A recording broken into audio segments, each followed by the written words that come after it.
ហើយចឹងសម្រាប់ការកំណត់គោលដៅខ្ញុំពេលនេះគឺ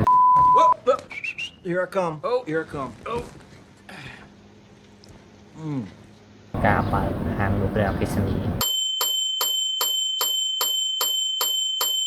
ចឹងដើម្បីបើកហាងលក់អគ្គិសនីបានយើងរៀបចំផែនការទី1គឺត្រូវធ្វើសភៅផែនការនៃអាជីវកម្មផ្ទាល់ខ្លួនរបស់ខ្ញុំហ្នឹងឯងហើយទី2គឺខ្ញុំចង់រកធីម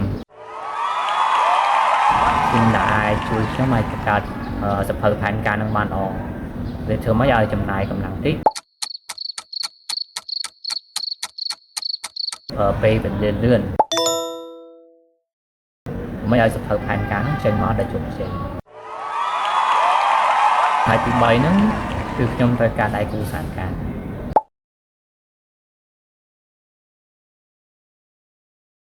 តែមើលបងប្អូនណាដែលមានបំណងចង់បើកហាងលក់គ្រឿងអគ្គិសនីមួយក៏បើកអាជីវកម្មផ្សេងក៏បានដែរក៏អាចតាក់ទងមកខ្ញុំបានដែរបាទ